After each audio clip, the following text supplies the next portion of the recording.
Hello viewers, Python learning series के video number 11 में मैं आपका स्वागत करता हूं। दोस्तों, इस वीडियो में मैं नेस्टेड लूप के बारे में बात करूंगा।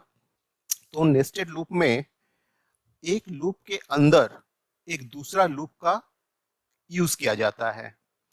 कहने का मतलब है, एक वाइल लूप के अंदर आप एक दूसरा वाइल लूप लगा सकते हैं, या एक फॉर लूप के अंदर दूसरा फॉर लूप लगा सकते हैं, या आप ऐसा भी कर सकते हैं कि किसी वाइल लूप के अंदर आपने फॉर लूप लगा दिया, या रिवर्स कह लीजिए, फॉर लूप के अंदर वाइल लूप को लगा दिया। तो इसे समझने के लिए एक प्रोग्राम बनाते हैं। इस प्रोग्राम में मैं क्या करता हूँ कि 1 से लेकर 10 को प्रिंट करूँगा।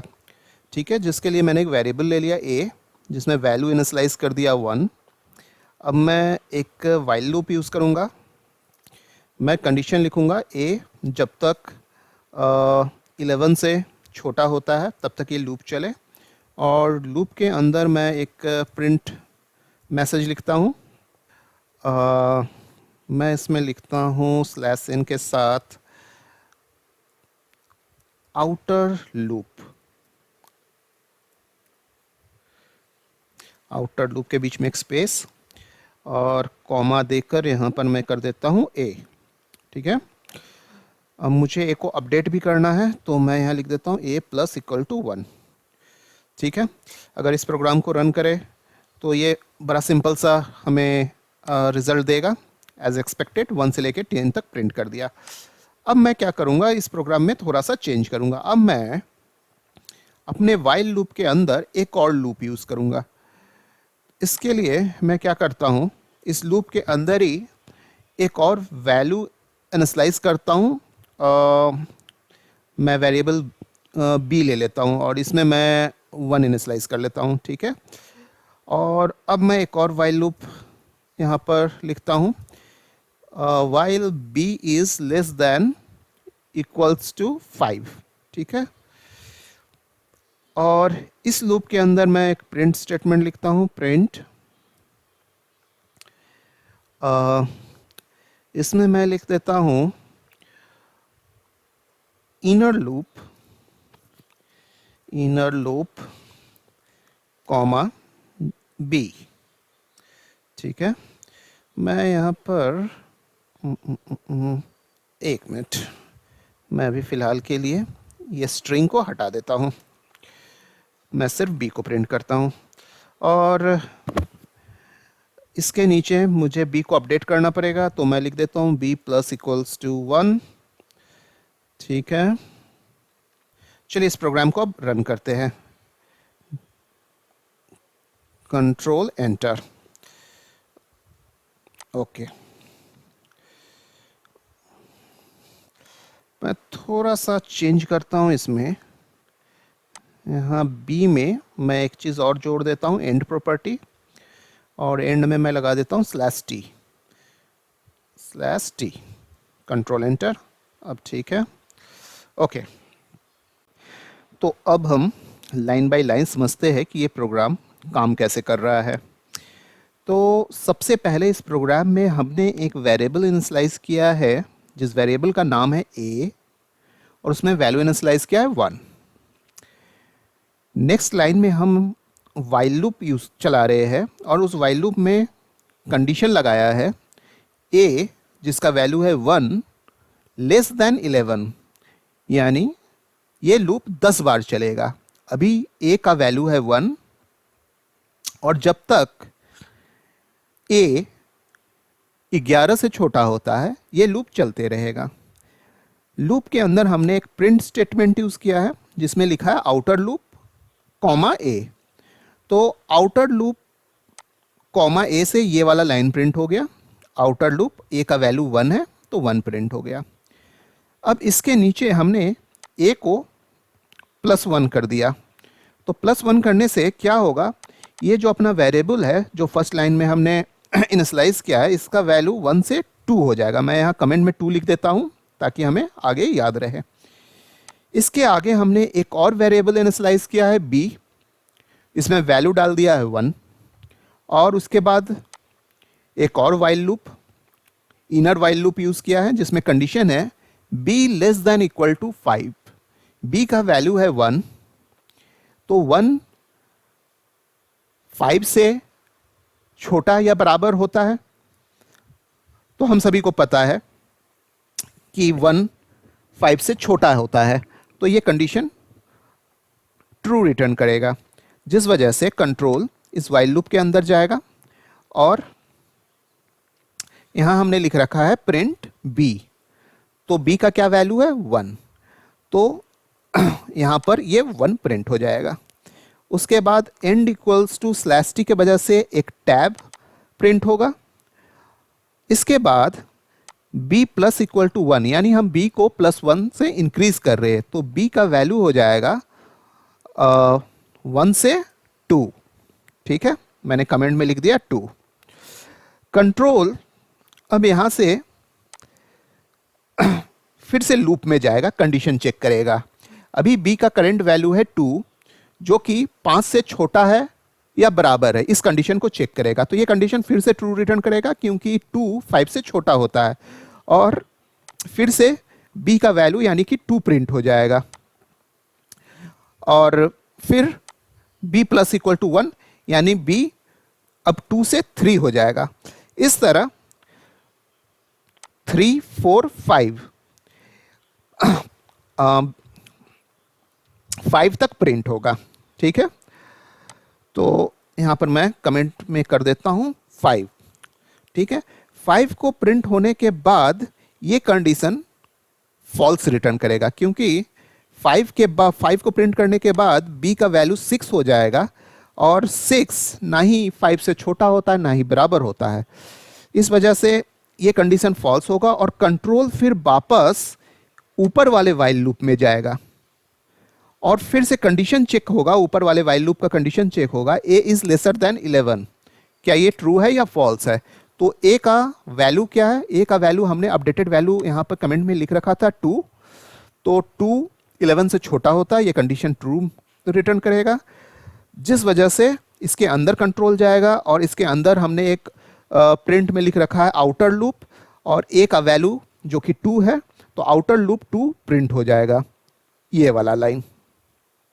ठीक है, उसके बाद a प्लस 1 होगा, तो a का वैल्यू 2 से 3 हो जाएगा, और b का वैल्यू यहां पर आप गौर करेंगे, b का वैल्यू फिर से 1 हो जाएगा। b में जो भी वैल्यू पहले से था वो ओवरराइट हो जाएगा 1 से। ठीक है, और फिर हम कंडीशन चेक करेंगे इनर लूप का, b यानी कि 1 5 से छोटा है, तो ये छोटा है, तो फिर से 1 से लेके 5 प्रिंट होगा। 5 बार प्रिंट होने के बाद जब ये कंडीशन फॉल्स होगा, तो फिर कंट्रोल ऊपर जाएगा। कंट्रोल जब ऊपर जाएगा तो इस बात पे ध्यान दीजिएगा, कंट्रोल वाइल लूप में जाएगा, इनिशियलाइजेशन में नहीं जाएगा। a इक्वल टू 1 जो है वहां पे कंट्रोल नहीं जाएगा, कंट्रोल हमेशा वाइल लूप में जाएगा, जिस वजह से a का वैल्यू एक एक करके इंक्रीज होते रहेगा, राइट। और अंदर में जो है b इक्वल्स टू जो 1 है, चूंकि कंट्रोल लूप के अंदर सारे लाइन को एग्जीक्यूट कर रहा है, तो b में हर बार 1 ओवरराइट हो जाएगा, राइट। तो कहने का मतलब है कि आपका आउटर लूप एक स्टेप आगे बढ़ता है तो इनर लूप पूरा का पूरा एग्जीक्यूट करता है। उसके बाद फिर आउटर लूप एक स्टेप आगे बढ़ता है तो इनर लूप पूरा का पूरा एग्जीक्यूट करता है। इस वजह से आप देख सकते हैं कि आपके आउटर लूप में 1 2 3 एक एक वैल्यू प्रिंट हुई है, और उसके अंदर इनर लूप में 1 से लेकर 5 तक पूरा प्रिंट हुआ है। तो मुझे लगता है ये कॉन्सेप्ट आपको समझ में आ गया होगा। अगर मैं चाहूं कि आपने इनर लूप के आगे भी inner loop as a string print कर दूं, तो मुझे कहां पर क्या चेंज करना होगा। मैं यहां पर वाइल लूप के आगे लिखता हूं प्रिंट इनर लूप। ठीक है, चलिए रन करते हैं इनर लूप। ठीक है, एक छोटा सा चेंज और कर देता हूं मैं यहाँ एंड प्रॉपर्टी को यूज़ करते हुए इक्वल्स टू कर देता हूं दिस थिंग, सो दैट कि लाइन चेंज ना हो। तो दोस्तों कॉन्सेप्ट को और बेहतर बनाने के लिए हम लोग एक और प्रोग्राम बनाते हैं जिसमें हम लोग एक पिरामिड को प्रिंट करेंगे। पिरामिड कुछ इस तरह से होगा, पहले लाइन में 1, नेक्स्ट लाइन में 1 2, देन 1 2 3, देन 1 2 3 4, फिर 1 2 3 4 5, इस तरह का पिरामिड प्रिंट करना है। तो इसके लिए मैं एक वेरिएबल आई लेता हूँ और इसमें वैल्यू स्टोर कर देता हूँ 1। इसके बाद एक वाइल लूप यूज़ करते हैं और इसमें कंडीशन लिख देते हैं I less than equals to 5। While loop के अंदर मैं एक फॉर लूप यूज़ करूँगा। फॉर इसमें वेरिएबल जे का यूज़ करते हैं, जे इन रेंज 1 से लेकर i+1 तक, कोलन प्रिंट करते हैं जे को और साथ में एंड प्रॉपर्टी का यूज़ करते हैं। एंड में मैं एक ब्लैंक्स ऐसे छोड़ देता हूँ। इसके बाद मुझे लिखना है i plus equals to 1, then print के अंदर मैं बस इतना छोड़ देता हूँ ताकि लाइन चेंज हो पाए। अब इस प्रोग्राम को रन करते हैं तो आप देख सकते हैं ये प्रोग्राम सही आउटपुट दे रहा है। तो चलिए देखते हैं ये प्रोग्राम कैसे एग्जीक्यूट कर रहा है। तो मैंने सबसे पहले क्या किया कि एक वेरिएबल आई इनिशियलाइज कर दिया और इसमें 1 स्टोर कर दिया। नेक्स्ट लाइन में मैं एक वाइल लूप यूज़ किया हूँ जिसमें कंडीशन लिख दिया हूँ आई लेस दैन इक्वल्स टू 5, यानी आई जिसका वैल्यू 1 है, जब तक ये आई 5 से छोटा या बराबर होता है तब तक ये लूप चले, यानी कि ये लूप 5 बार चलेगा, 1 से लेके 5 तक। आप अगर लूप के अंदर देखो तो मैं लूप के अंदर इसे +1 भी कर रहा हूँ, ठीक है। अब वाइल लूप के अंदर एक फॉर लूप है, for J in range 1, i+1, मतलब ये लूप 1 से लेके i+1, आई का वैल्यू 1 है और 1 + 1 यानी 2। तो यहाँ पे रेंज में मैंने दे रखा है 1, 2, यानी ये लूप एक बार चलेगा और ये प्रिंट करेगा जे का मतलब है 1, ये 1 प्रिंट करेगा और उसके बाद कर्सर आगे मतलब आगे की लाइन एग्जीक्यूट होगी जिसमें i+1 हो गया। i प्लस इक्वल टू 1 होने से i का वैल्यू 1 से 2 हो जाएगा। एंड देन नेक्स्ट लाइन में मैंने एक प्रिंट स्टेटमेंट लिखा है। इस प्रिंट का ऑब्जेक्टिव ये है कि ये सिर्फ लाइन को चेंज कर दे। आउटपुट में लाइन को चेंज करने से क्या होगा कि 1 को प्रिंट करने के बाद जो कर्सर है वो 1 के बगल में रहेगा, लेकिन प्रिंट से वो क्या होगा, नेक्स्ट लाइन में आ जाएगा, ठीक है। इसके बाद फिर से कंट्रोल वाइल लूप में जाएगा। यहाँ पर अभी i का वैल्यू 2 हो चुका है तो 2 is less than equal to 5, condition true है। कंट्रोल नीचे जाएगा और इस बार फिर से ये फॉर लूप एग्जीक्यूट करेगा और इस बार रेंज में 1, i+1 यानी 1, 3, यानी ये j इस बार 2 बार चलेगा, जिस वजह से j 1 और 2 को प्रिंट करेगा। 1 और 2 को प्रिंट करने के बाद i का वैल्यू फिर +1 हो जाएगा तो i का वैल्यू 3 हो जाएगा और फिर प्रिंट, ये नीचे वाला जो प्रिंट का लाइन है ये लाइन चेंज कर देगा। इस तरह से ये पिरामिड फाइनली इस तरह प्रिंट हो जाएगा। तो दोस्तों अब मैं चाहता हूँ कि आप लोग एक प्रोग्राम खुद से बनाएं और इस प्रोग्राम में आपको इस तरह का एक पैटर्न, एक पिरामिड प्रिंट करना होगा। इस पिरामिड को अगर आप गौर से देखें तो पहले लाइन में एक स्टार है और उससे पहले 2 स्पेस है, 2 ब्लैंक स्पेस। नेक्स्ट लाइन में 3 स्टार है और उससे पहले एक ब्लैंक स्पेस है।